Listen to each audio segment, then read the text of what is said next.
Hi, Hi. how are you? I love your hairdo. Looks so cute. Oh, thanks. Oh, I just did this like in a braid like just now because I went for a walk before this and the wind just like blew it into this like big It, is puff is it essentially. So is this it is just a super makeshift. cold in New York or windy? No, so it was there was like a snowstorm on Sunday Oh and wow. then all of a sudden daylight savings hit and then yesterday and today was like sunny and like nice. So I went for a long walk, but there's a bit of a breeze when you're like walking between buildings because of like the wind tunnel, but it's Yeah, not like cold or anything. Like I was just wearing like just this, which was really nice. that's cool. That's cool because I think it was really cold. My friends just moved to New York in January, and she said even February was super cold um, and windy. But yeah, I'm glad that you guys had a few nice days. I know So it's been like long awaited. yeah, well, thank you so much for taking your time today and joining us. So, without further ado, I always like to have my guests introduce themselves a little bit at the beginning, just in case some people don't know you that well. Yeah, sure. So my name's Alyssa Nguyen. I own 18 and Design. It's a branding design studio. We specialize in like consumer facing branding and a full service like collaterals like websites, packaging, social that branch off of the branding that we do. We focus mostly on women of color owned businesses and also like Gen Z targeted brands. And a lot of my work is in like fashion, beauty, and like consumer lifestyle goods.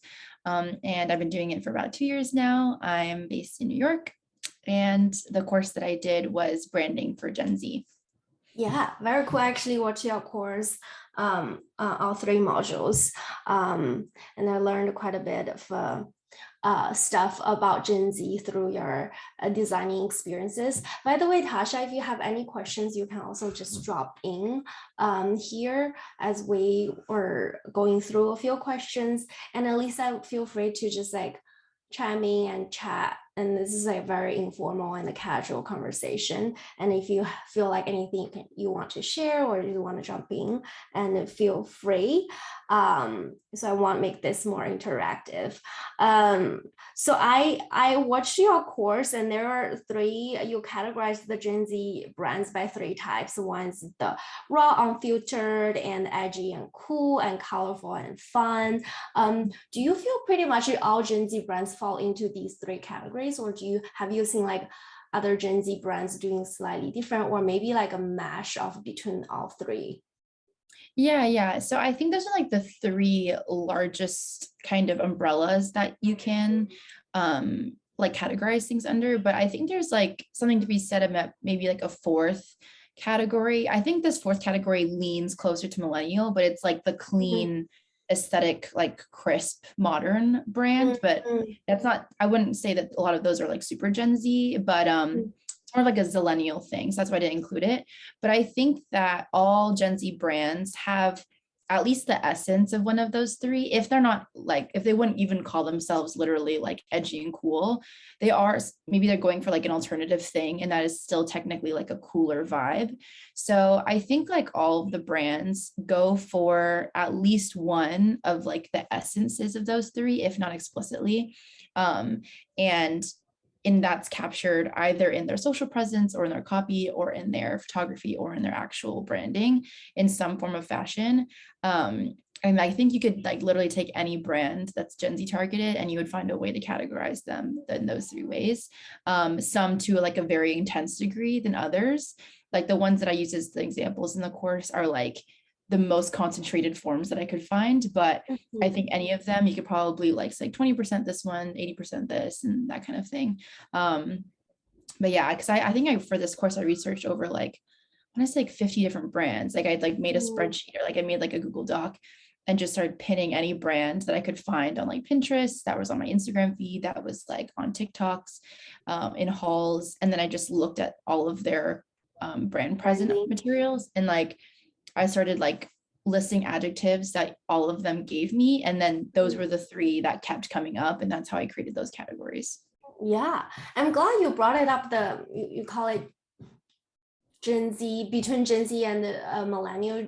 What did you say the term you said? It's like zillennial is what it's called. I love it. I love it. It's actually, I've never heard of that.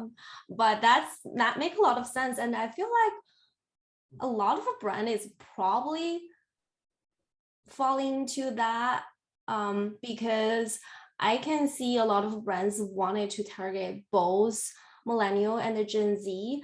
And so do you, for that specific group of brands, what type of a branding traits or, colors or font or just overall the creative directions you've seen that brands both are trying to targeting millennials and the Gen Zs?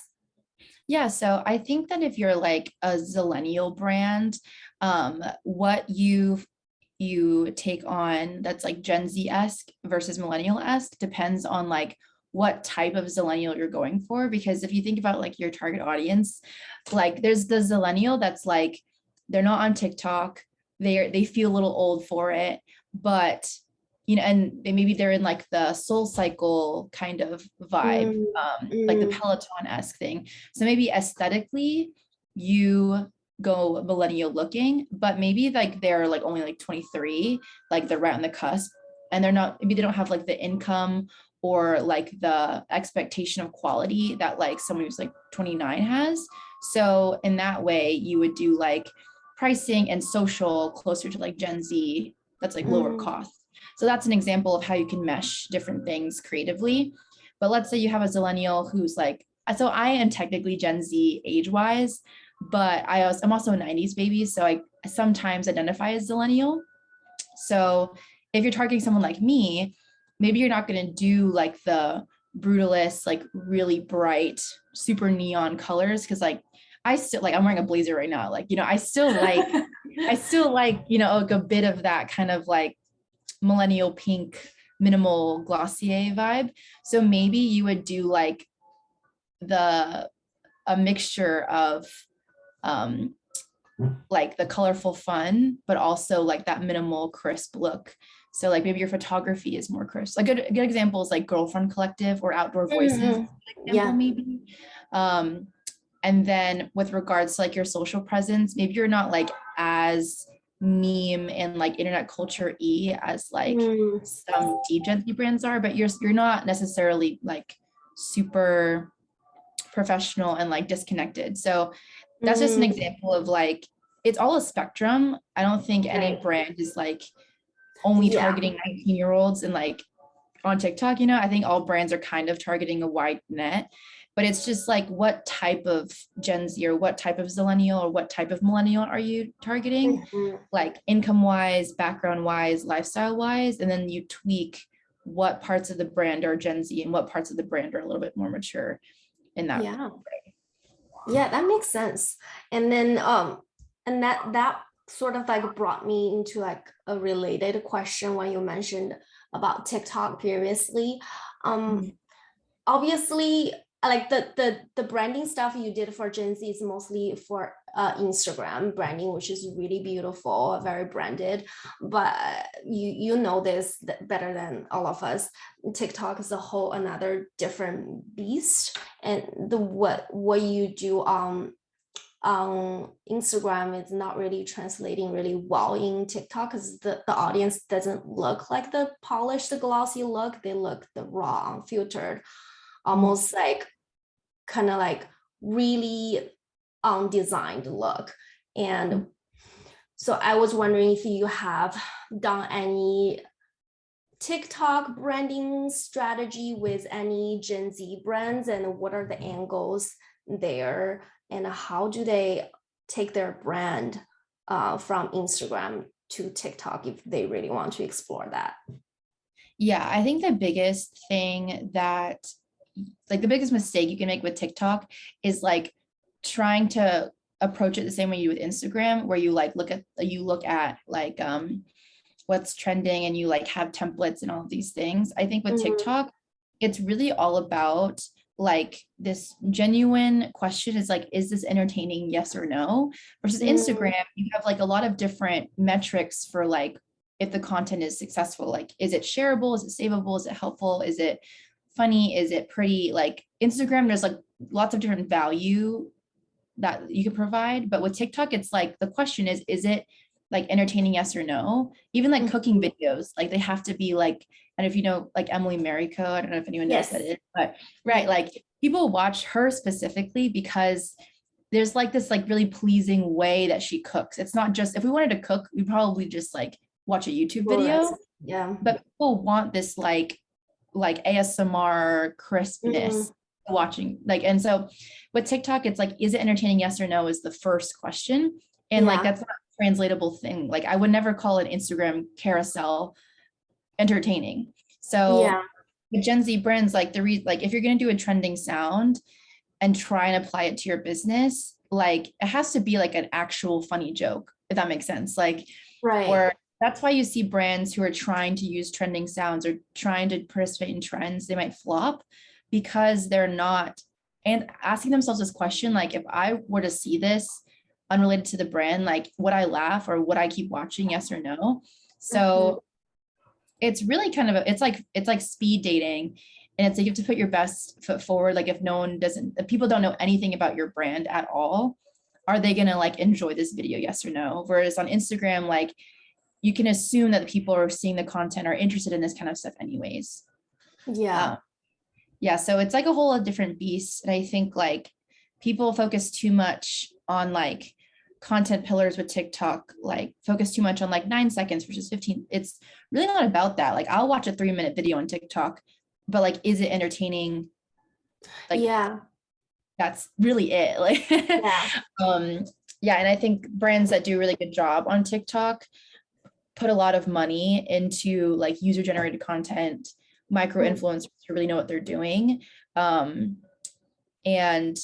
or like have found some way to like create their own niche. Like Duolingo has like that really weird owl that's like people are obsessed with for some reason. Because it's just absurd and funny, and like, and it doesn't, like none of their TikToks are about learning a language anymore. It's just about this dumb owl, but it's entertaining, and that's why it works. So, and it's a highly engageable. Almost all the viral one I see on my Discover feed has like thousands of comments, and people's comments are also really entertaining to go through. You're just like, they're just like go with it, and they're not even being serious. They're just sort of like play with the content they just watched, and they kind of just like being really funny. That's type of thing you would never see in Instagram. Instagram is like, yeah, people, this is pretty, I'll save it just for aesthetics. But TikTok is like, this is really fun, maybe not aesthetically pleasing. That's not, it's more for the entertainment or education or anything you'll find is valuable through that videos. And then people are just so engaged. People wanted to be like part of it and participated. And I was wondering, in your opinion, do you feel like the Instagram obviously is always going to be like aesthetically pleasing compared to TikTok, but for Gen Z and the next generation, do you feel like people even care as much about the aesthetic anymore, especially for the younger crowd nowadays?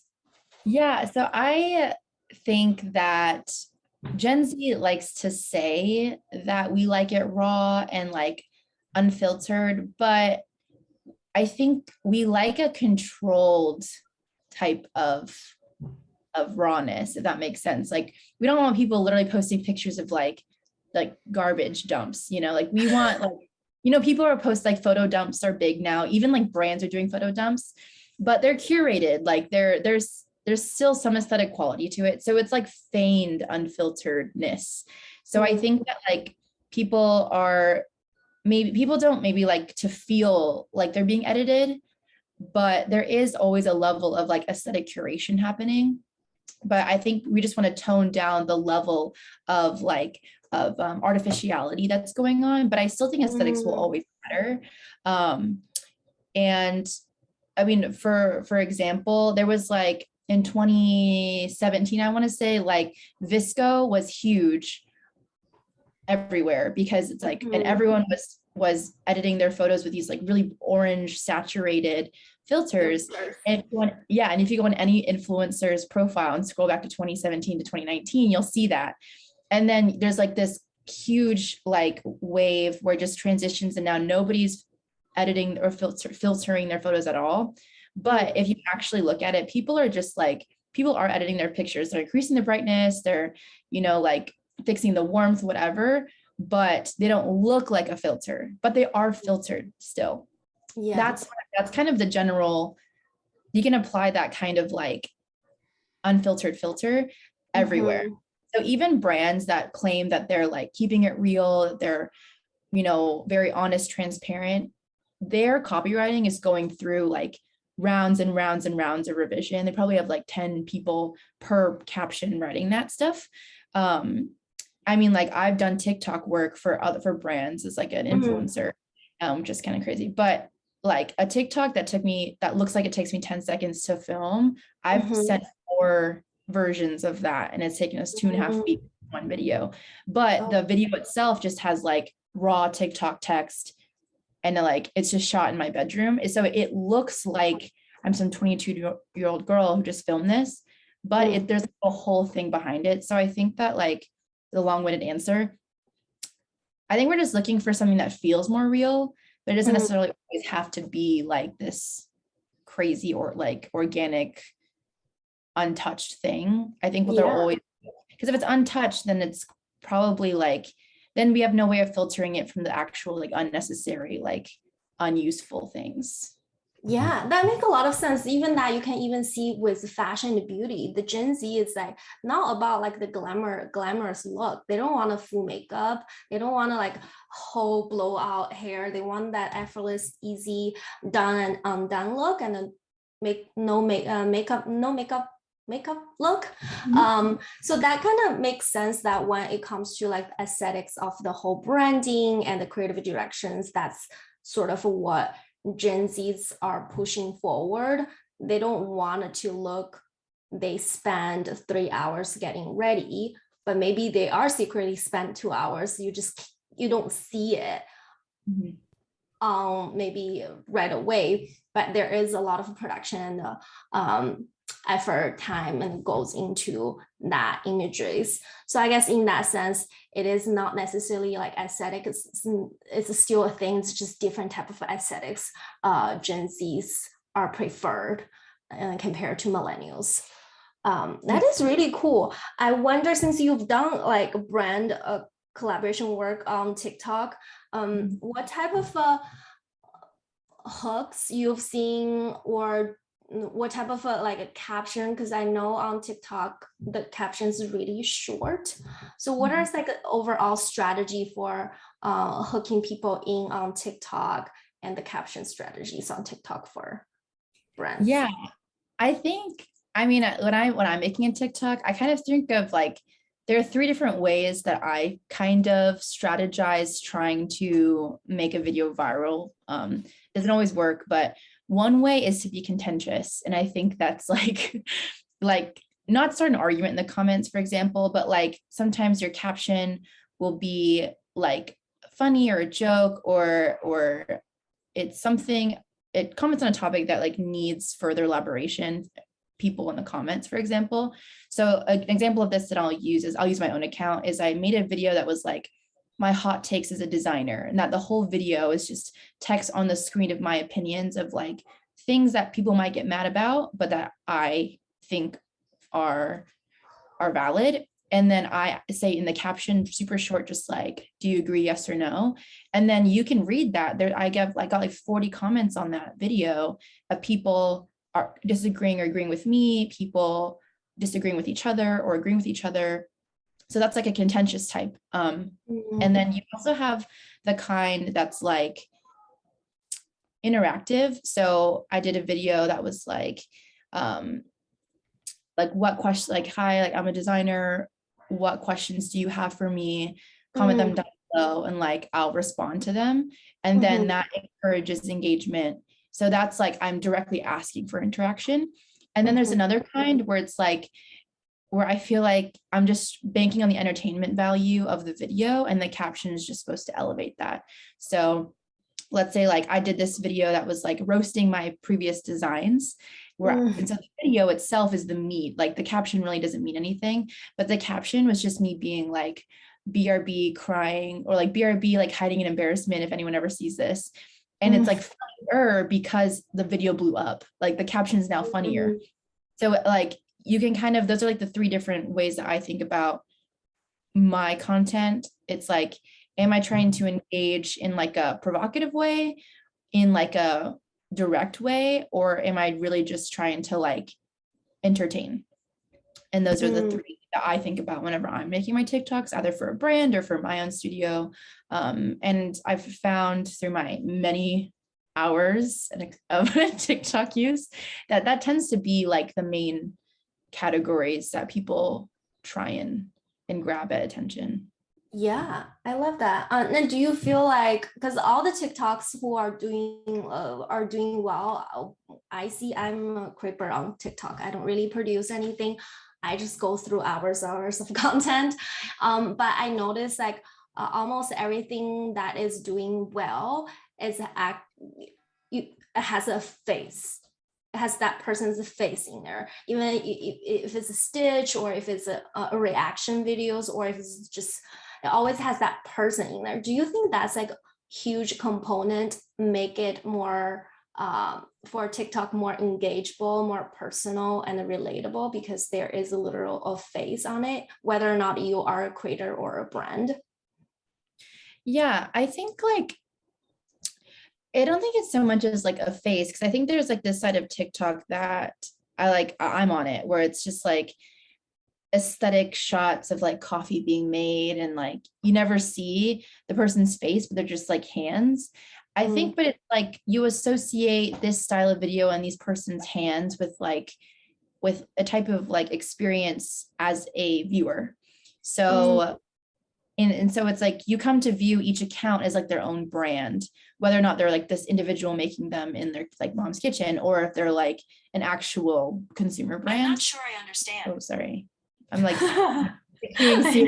with my and so I think that it's not so much that you always have to have a face to a brand, but it's like your videos, the stuff you're making on your account, there needs to be some sort of like brand together. So I'll use like the Duolingo, for example. They're not doing like any videos about language anymore. It's about this owl, but their brand is that they're absurd and it's like funny. And then people know at Duolingo and they're like, what even is that? And it works in that way. But then you have another brand is like Charlie D'Amelio, if you know who that is. She's like famous girl on TikTok.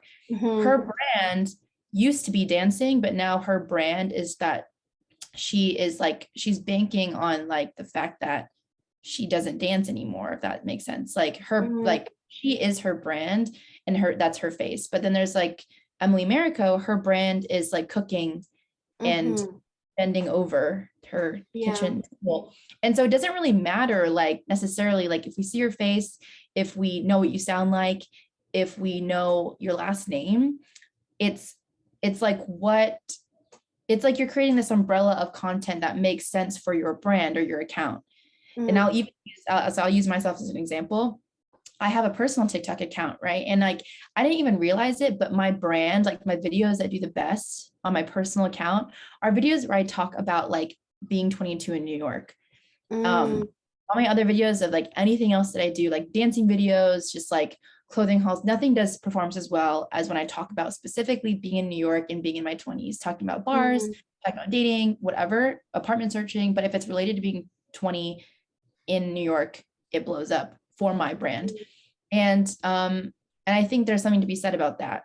There's like an essence of each account that is translated through the types of videos you do. And so my advice to brands who see maybe like they're struggling with like knowing what content's going to perform well, or like not knowing what types of content is relevant to do or not, just like find what like centers you, and like what do you think people would like look up your account for?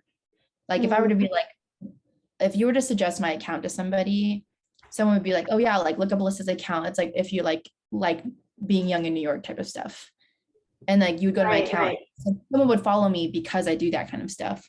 If your brand doesn't have anything that's recommendable, if someone was like, follow this brand, they do like, I don't know, whatever, no one's going to follow that. So that's my advice, I guess. Cool. Yeah, I love that. I love that. And then kind of switching gear a little bit back to on Instagram. And I don't know for you, I definitely noticed like the engagement is going down on Instagram quite a bit.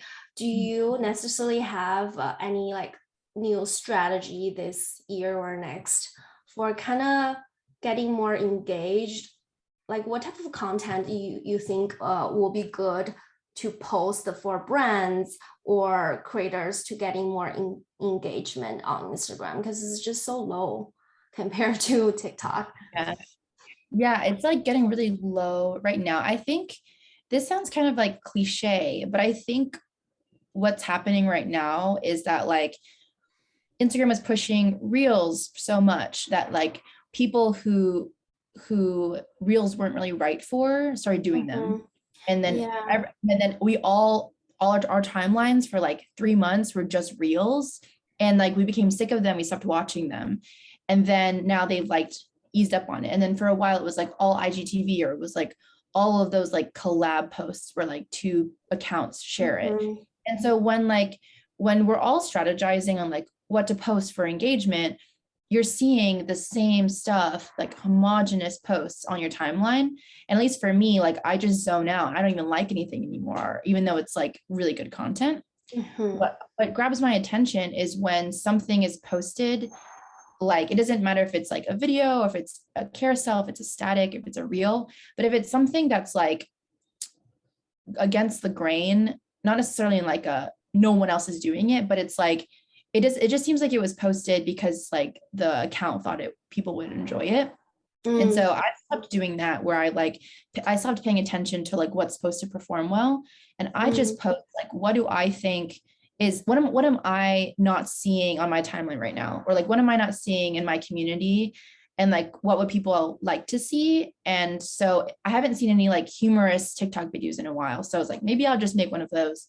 Or I haven't seen like a design time lapse reel in a while, why don't I make one of those? And it's not so much like a let me beat everybody to the punch. It's more just like, oh, like, you know, this might be nice to like freshen up people's feeds a bit. It's and it makes sense for my brand. Like I'm not going to post like a how to design tutorial, because that's like not really what my content's about. Even if it's like there's not really a lot of that on my timeline right now, I'm not going to post it still because it's not right for me. So it's I think like it's a balance of like posting content that's right for you, not just because it's trending or because it's supposed to be like highly engageable, but then also anticipating like the desires and holes in what's going on and kind of filling it. And then you'll realize that like people are going to be attracted to what pops out at them, like what's contrasting, when you're not like so obsessed with like what's trending, what's supposed to work, XYZ. Yeah, I've noticed on my account on Instagram, it's kind of frustrating. I feel like the type of content I spend a lot of time on, like I will write a long piece of a blog post and kind of repurpose that on a carousel moment on Instagram. Those are, I don't know why people don't like it, but I feel like it's very educational. But when I post just like a pretty picture these days, maybe it's because my followers are mostly photographers. They like it a lot compared the like it was like a 10x than if I post a carousel of something I wrote about blog, which is kind of sad because I'm spending a lot of time on these content, putting effort in, and people don't even get to look at it. And then VS, I just use a user generated pretty pictures and people like it a lot. I don't know if you have seen something like that. And it's kind of frustrating because I don't know, that's always been my strategy in sharing valuable content on Instagram, but it's not really performing really well since this year. Have you noticed something like that? If you were me, what would you do? Yeah, I've actually noticed that a lot. Whereas like I would just things that I thought would perform well, or that I thought would get like a lot of saves and shares doesn't, and things that I just like kind of threw together do perform well. I think that has a lot to do right now, like with what I just previously said about like the moment. There was a moment on Instagram maybe 6 months ago when like we all wanted like value. We were all seeing things that were like valuable to us and educational. I think everyone's kind of sick of that right now, or like I'm sick of it. Like there was a time when all I would do was just like read those carousels about like climate change and about like and I would read about politics and fast fashion. I'm kind of like really sick of it.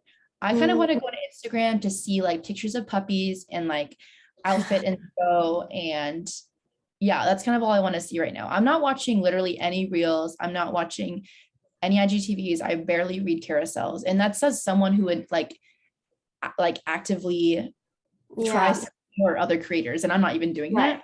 So it's like the moment right now is that like I think what people want from Instagram, or maybe what your community and followers want right now, is not necessarily what like you're trying to give. And sometimes you have to like anticipate that. You have to like, and your way of connecting and like gauging the pulse on what your community wants is through those metrics, like your insights. So if you're seeing that people just want aesthetic stuff right now, even though it's hard, maybe that's a sign to like give people a breather, like give people what it seems that they want, and then maybe like post another one of those carousels like in a bit of time from now, and maybe they'll be refreshed. There'll be a moment when people want to like engage with that stuff again. Like there was a while when everyone just wanted like, at least for me, everyone just wanted like helpful reels. People just wanted me giving tips. People wanted me designing stuff, whatever. Or there was a time when everyone wanted social justice graphics from me, and like because I had a lot of background in that. But then as I was posting them, I kind of noticed that people were engaging with them less, and maybe the value was going down. And then all of a sudden posts of just my designs were like blowing up. So I think it's kind of like use those insights that you're getting from your audience to kind of like understand like what's connecting to them right now, what's kind of, it's almost like food, like when you like love a snack and you just like hyperfixate on it and you make it every day for like 2 weeks. By like the end of the second week, you're kind of done with it and you're like looking for a new snack. And if like your mom keeps feeding you that same like snack, you're like really sick of it. You're like not anymore. I think that's how it is with content sometimes. And so you just got to know when to change a snack. And that's my way of thinking of it. Yeah. And also, Dave, if you have any questions, by the way, feel free to pop it in the chat. We can take your questions. Okay. And then another, switching gear a little bit, I'm sure like you worked with a lot of different clients. I'm sure there are clients more difficult than the other ones. What are like the red flags you see straight away? Then this might be not the type of clients I want to work with, and you just kind of like fire them right away. VS, there are times like maybe the client has a little bit more detail oriented, of more questions, but you feel like, oh, that maybe it's a good sign, so they know what they want. And you're willing to kind of maybe take more effort on this project. So what are some signs you see when you work with clients?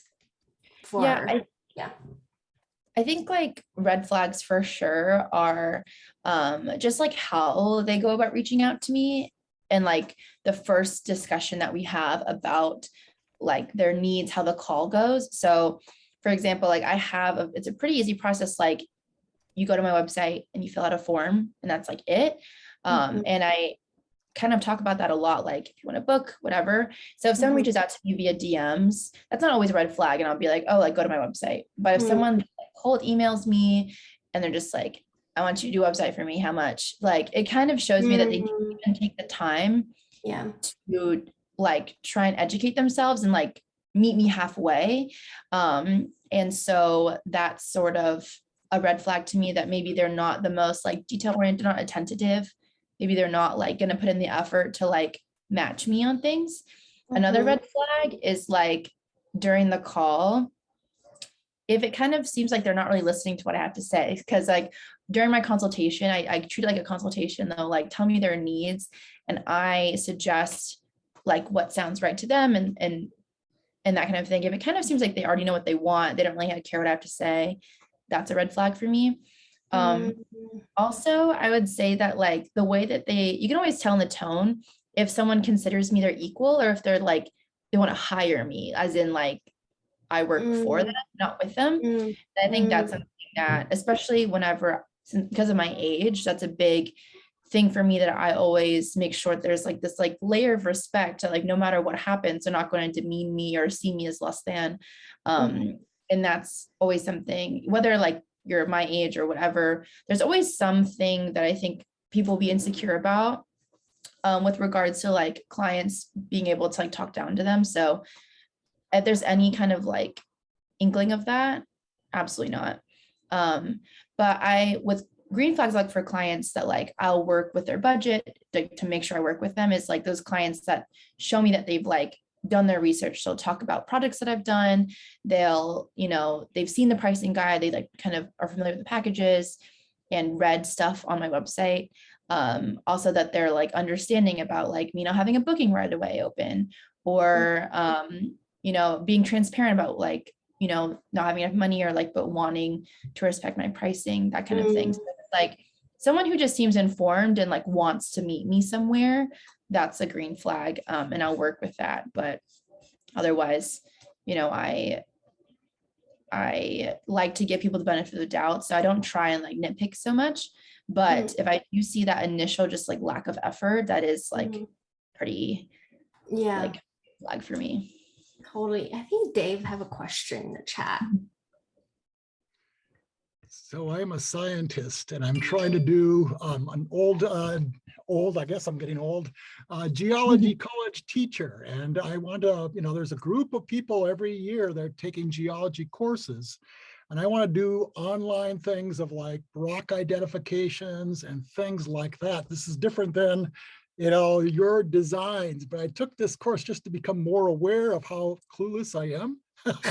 So at least I know my ignorance a little bit. And so, I want to kind of like do something thematic. And so I'm trying to add, rock themes instead of, originally I was trying to do something like a flat lay with food, but that wasn't quite jiving with the theme of the topic. And I want to kind of make it friendly for the Gen Zs and younger people that would be students or whatever, at this time. This is why I got like a Minecraft over here and, with the rock hammer, and I don't have them lit up right now, but there's like, the volcano is over here that's blowing up and stuff like that. But it's obviously kind of a different thing. So I'm trying to find ways to make the rock the hero instead of a burger or a beer or makeup or something like that. And so it's kind of in a whole different realm than, but it's still a very similar way of doing it. I'm just kind of thinking about, your thoughts on, strategies or what to look for on that. And I've been looking for different colored stones, various minerals and stuff like that to add color and to help highlight in the background. And I barely know the color wheel. And so I'm, because I've been a scientist all my life, have not been interested or knowledgeable about this. I'm just trying to teach myself. But I'm just curious about what would you do with this very odd topic if I want to try to make a rock, or talking about volcanoes or something like that into the topic and the hero or whatever. And normally I'd have more colors up here, but I just kind of turned this thing on today. Not as beautiful as what you guys have, but I'm trying. I have a quick question for Dave. Do you is your goal to produce content on social, or are you teaching students? Are you like, what is like the objective here? Like what do you? I have taught students for many years, and I've also worked as a professional geologist. So I know the people, and I've actually said a lot of these talks before, and I kind of want to replicate that and do mostly YouTube. And I'm about ready to start YouTube. I just started with my very first video on TikTok just like a couple of days ago. And, there's just thousands of people that take geology classes in college every year. And they're Mhm. always like, part of the class, a big part of the class is, what are the names of the rocks? Because that's like the ABCs to the language of geology. And so if I know a lot of my students have gone on YouTube to other professors when they didn't quite understand what their professor was saying. So they have multiple sources to maybe help it.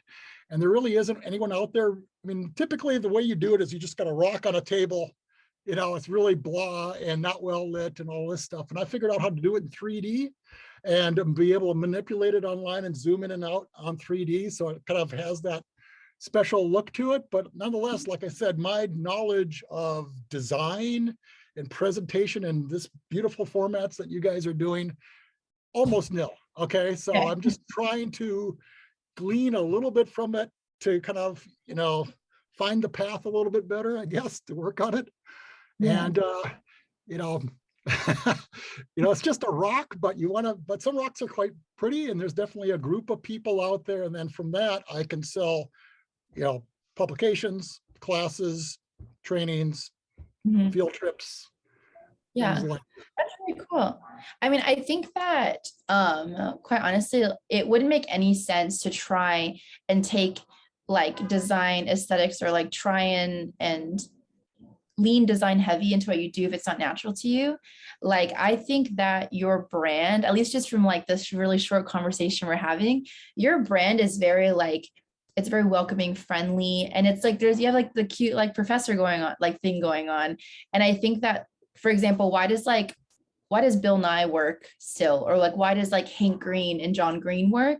They like lean into their brands really strongly and like who they are. They're not like design heavy necessarily. They like Bill Nye like leans into his goofiness, and like, Hank Green leans into his like fast talking wittiness. And I think you can really lean into like, and like you said, your experience, but also this like the really friendly demeanor that you have. And you could like, this sounds like not in a demeaning way at all, but I think that there are a lot of people in your like age group that like go viral on TikTok and on YouTube because people just find them so like, just like, oh, like I'm obsessed with this this man or this woman, like and I think because of your personality. And so I think don't spend any time, or I wouldn't recommend spending or wasting any time trying to make it really design heavy or perfect, but really just like showcase your personality. If you want to if there are jokes that you like to make, don't hold yourself back thinking that like, oh, they're lame for Gen Z, or like, or these are lame. Just say the jokes you want to make, like put in bloopers, like chuckle at yourself, whatever it is that feels natural to you. Do it consistently enough through your videos that it becomes a brand, and then people watch you and they're like, oh, you should watch, like Dave the geologist or whatever on YouTube. Like, and they'll throw in like his videos are really great, but he's also like super funny, or he like makes these adorable jokes, or XYZ. Like, you want there to be like this, he does this and he XYZ, and like that's your brand. And I mean, just think about like to any video. I mean, I am obsessed with watching like interior design videos, and I watch like this one really adorable old woman, and I recommend her because I'm like, she makes these adorable like Jewish Long Island jokes, and I like can't explain why I like them, right? And like that's her brand. Her designs are like gorgeous, but like her thumbnails are pretty ugly, I'm not gonna lie, but she's like adorable and funny. And so you want people to recommend you, when they recommend you to like, professors recommend you to like their students. They're like, oh, if you have any questions, like maybe I'll just check out like Dave the geologist on YouTube, and he's also pretty funny. Or like, you want that little caption or tagline to be thrown in there. So just lean into it, whatever yours is, and don't worry about like curating aesthetics and colors and all that stuff if it's not really like something that feels like core to what you want to provide.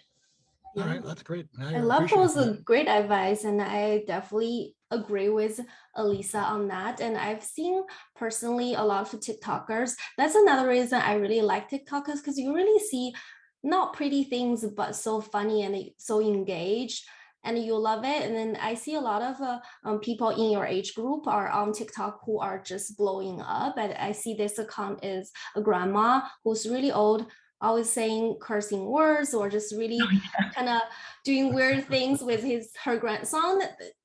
They have millions of followers, and they don't have any aesthetics. It's just being who they are, and that's their brand. I think you should definitely lean into that. And I think you should definitely do more TikTok stuff, because it is a really good way to get discovered. And YouTube definitely have the YouTube for the longer format videos. You want to really kind of go through all the rocks or like more in-depth knowledge sharing, but do utilize TikTok as a platform to get people discover, and have a link tree, whatever you use in the link into your YouTube channel if they want to see more longer in-depth format of content. But I think TikTok is going to be your sweet spot, because that's what I see a lot of people, diversity groups kind of just get into my feed, which I would never see it elsewhere. So that's a good platform for you, I think. So being this old compared to the, I can't wear a People bun don't on top of my care. head People, anymore. that's why. That's Yeah. okay. I can be accepted by.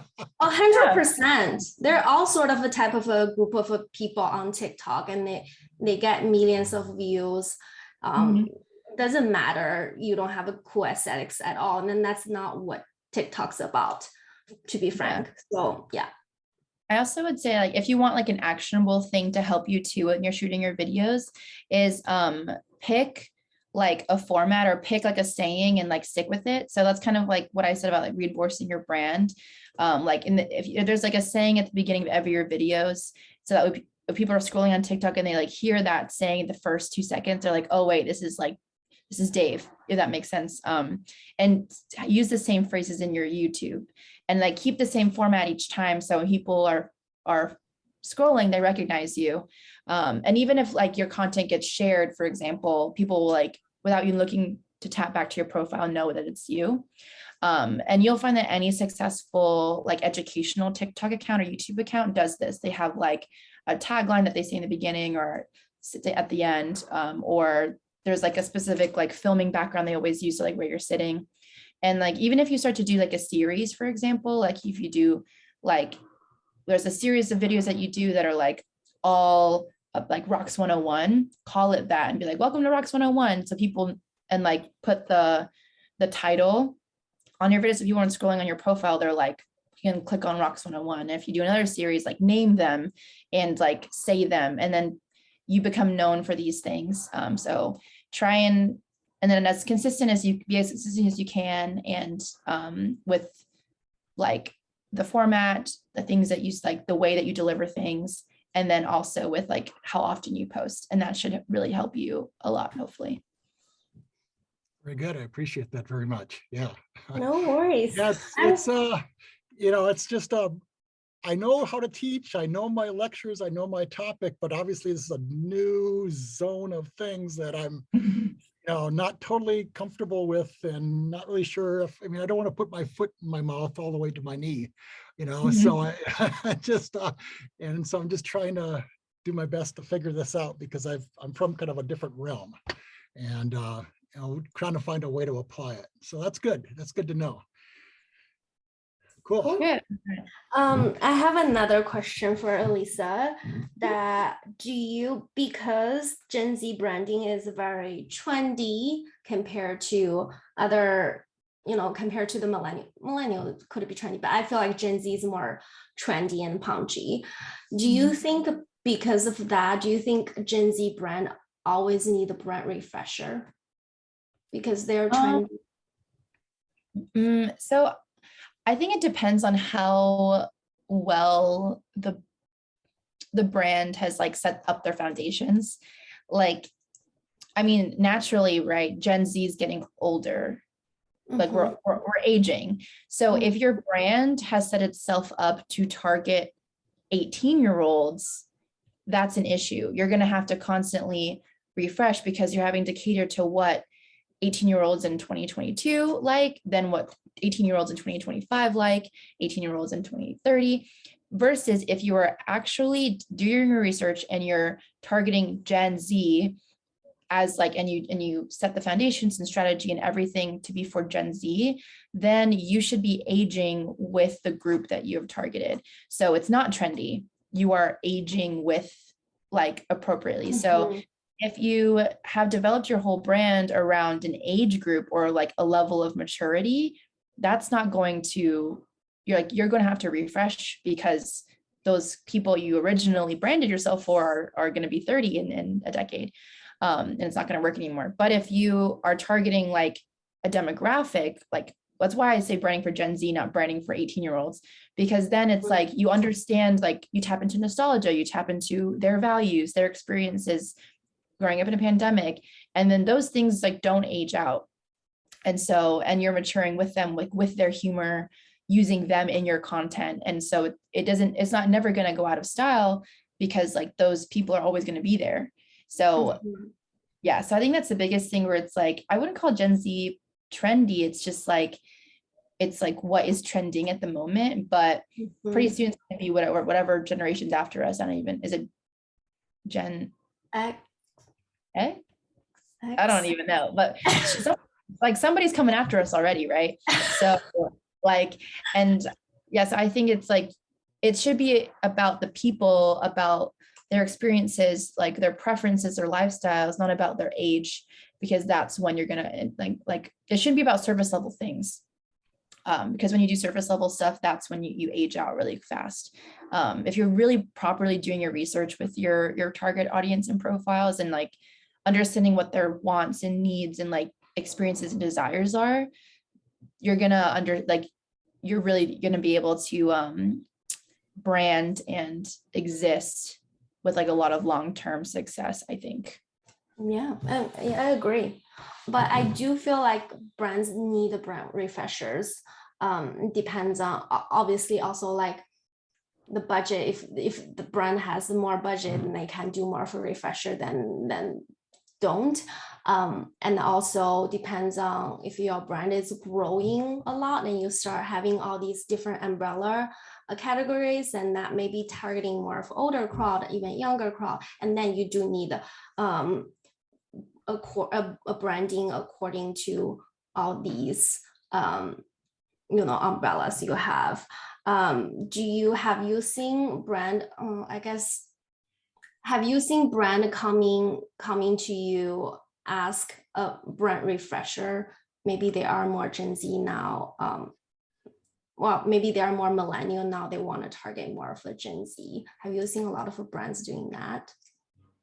I honestly don't see a lot of brands changing their target audience, but I do see a lot of people wanting like to refresh their look, especially if like, but usually people don't change their audience, because that's like a pretty fundamental like business change. And if they are changing their audience, it's like this massive overhaul that like I probably wouldn't do. So an example of that's like Chobani. They used to like go for like the soccer mom crowd for a while, and then all of a sudden they rebranded, and now they're this like hip, like Brooklyn looking, like oat milk looking type of like brand that and now I'm obsessed with like their coffee creamer and their designs. I'm like pinning their stuff on Pinterest. That's a pretty big undertaking that they completely changing like an industry. A lot of businesses, I don't think, do that. So a brand refresh is totally makes sense. I mean, and appropriate, but I don't say like an overhaul, like changing from millennial to Gen Z is a smart move for like any business, unless you have really decided that millennials are not the right audience. You got it wrong the first time, but most of the time, like and if you're like a millennial brand, you're like trying to look more Gen Z, that's probably not going to fly. So I just think it's like, I think a lot of people want to refresh for like aesthetic purposes, and that's fine, but just make sure that like the strategy is always on point. Like make sure that like your brand ethos, like your audience, your placement, your purpose are always like accurate and up to date for you. And then the visuals can like evolve over time. But like if you're flip-flopping every couple of years with your audience, with like your vibe, with your direction, that's a pretty good sign that you might need to revisit like your business principles, because you probably don't really know like where you're going to be in 10 years, that's a waste of your money and time. Yeah, that makes sense. Cool. Well, thank you so much. Before we're wrapping this up, Dave, I want to ask you a question. Did you discover Alyssa on Instagram? How did you come across to the course? You know, I have been crawling the internet like crazy, trying to learn stuff. And I got a hint of where to go by looking at all these different things about flat lays and stuff like that for food and makeup and stuff. And I knew that was kind of where I wanted to go, but it wasn't quite the right way. And then one day I saw a thing about Moodlier, and that wasn't too long ago, maybe only a couple months ago. And it's like, wow, I really liked the smaller props that you had.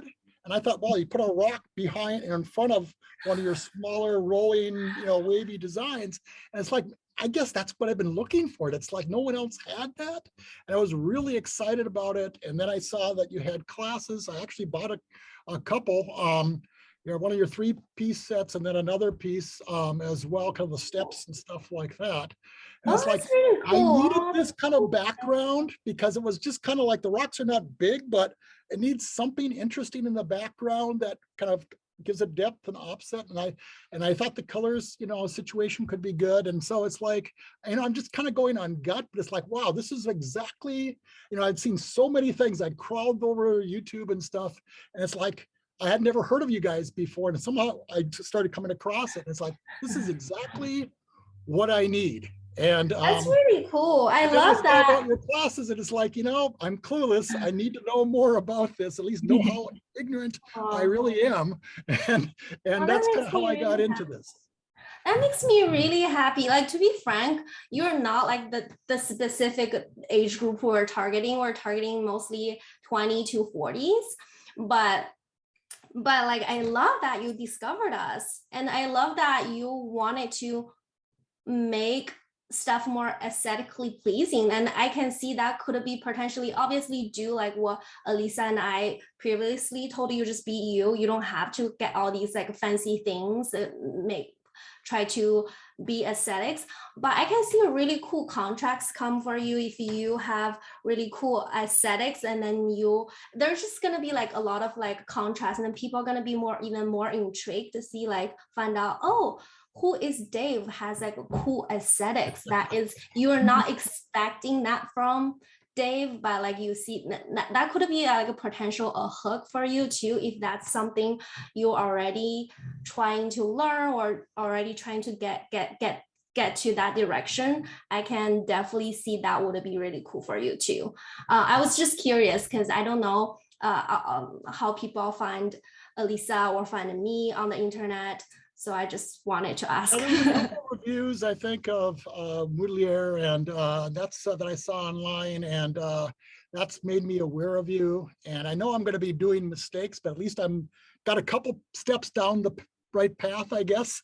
And I want to try to make my presentation. I mean, obviously, I'm not a typical group, and I'm aware of that, but I'm trying to. But I love it. I love it. That makes me so happy to see that you are doing that, and then just makes me feel like, oh, maybe I should be more, open-minded to the other age group. Maybe it's not my permanently, but they are like, you are my customers. I don't think many people know on my age. I mean, they're still using the overhead projectors and the slide projectors, and they're not. I know, being a teacher, a lot of the teachers are just totally blown out of the water with COVID shutdowns and online things, and I'm more into tech, but this is a whole new realm that I knew that I had to know more about, and I put a lot of time into it, but I just kind of feel like I need to have me stand out. And it's like, do my rocks like a flat lay and have them make that rock a hero. And, that's totally out of the box, but that's what I'm going to have to probably do. And so I think with your products and with your advice, that is going to be very useful for me, even though I'm not going to know exactly every step to take. That's okay. I don't know everything. Nobody knows everything. We're all just trying. Oh, thank you so much, Dave. Thank you so much, Alyssa, for generously sharing your knowledge about Gen Z, TikTok, and social media branding. I loved it. I learned so much. Like, I learned a lot of insights that I don't know from you. So I appreciate it. And thank you so much. And well, thank you. I hope everybody have a good day. Yeah, of Thank you course. very much for your help. Really appreciate it. Bye. Chat soon. Bye. Bye.